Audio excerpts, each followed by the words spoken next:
من الشیطان الرجیم بسم اللہ الرحمن الرحیم۔ ہم جو انسانوں کی یہ تہذیب لیے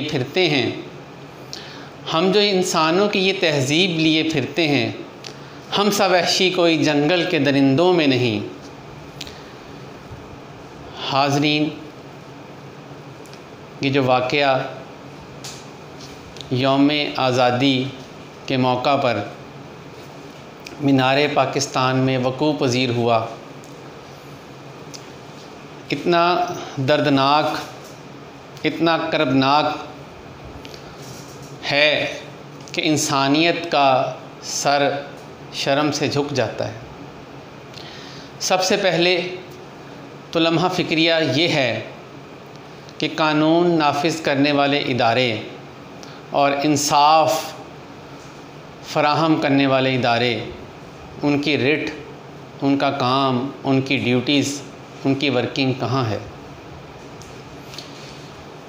ان کی نااہلی اور لاپرواہی اس حد تک پہنچی کہ اس قسم کے واقعات رونما ہونے لگ پڑے۔ اس کے بعد یہ سوالیہ نشان ہے ہمارے معاشرے پر بھی کہ معاشرہ اس قدر گر گیا ہے اور اخلاقی قدروں کو اس قدر پامال کر دیا ہے کہ انسان تو کیا، گدھے اور گدھوں سے بھی وہ گدھوں کی نیچر اور فطرت میں نظر آ رہے ہیں۔ اگر اس طرف توجہ نہ دی گئی، من حیث القوم ہم سب کی یہ ذمہ داری بنتی ہے کہ ہم ہوش کے ناخن لیں اور دیکھیں کہ یہ بگاڑ اس قدر زیادہ ہو گیا ہے کہ اب بھی اگر توجہ نہ دی گئی تو اس معاشرے کا مستقبل کیا ہوگا۔ اور پھر ہمیں یہ بھی غور کرنا ہے کہ معاشرہ اس سمت چل کیوں نکلا ہے، اور اس کی سب سے بڑی وجہ ہمیں شعور کی کمی نظر آئے گی، تربیت کی کمی نظر آئے گی۔ ہر ذمہ دار نبی پاک صلی اللہ علیہ وسلم کی حدیث کی روح سے جہاں جہاں جس انسان کی جو ذمہ داریاں ہیں وہ اس کے بارے میں جواب دہ ہے۔ ایک باپ اپنی ذمہ داریوں کو جواب دہ ہے، ایک استاد اپنی ذمہ داریوں کا جواب دہ ہے، ایک شہر کا جو حاکم ہے وہ اپنی ذمہ داریوں کا جواب دہ ہے۔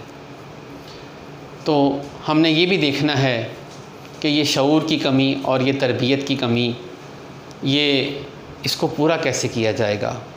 یہ تبھی پوری ہوگی جب ہر ذمہ دار انسان اپنی ذمہ داری کو ادا کرے گا اور اس قوم کی اس نسل کو اچھی طرح ان کی تربیت کرے گا اور وہ کچھ ان کو سکھائے گا، وہ راستہ ان کو دکھائے گا جو کہ ایک اچھے معاشرے کی تشکیل کی طرف جاتا ہے۔ اور یقیناً یہ وہی چیزیں ہیں جن کی اسلام ہمیں رہنمائی دیتا ہے۔ تو بلا شبہ اسلام کے بنائے جو اصول ہیں، اسلام کی بتائی ہوئی جو تعلیمات ہیں، ان کو من و عن جو ہے ہمیں رائج کرنا ہوگا، اپنی نسل کو ان کی تربیت دینی ہوگی اور ان کے اوپر پختہ کرنا ہوگا تاکہ معاشرے کا یہ بگاڑ جو ہے یہ سدھار کی طرف چلا جائے۔ میری دعا ہے اللہ تعالیٰ ہر طبقے کو اپنی ذمہ داریاں ادا کرنے کی ہمت اور توفیق دے اور یہ بگاڑ جو ہے وہ سدھار کی طرف چلا جائے، ادروائز آنے والا مستقبل اس معاشرے کا بہت خوفناک اور تکلیف دہ ہوگا۔ اللہ پاک ہماری اصلاح فرمائے۔ جزاک اللہ۔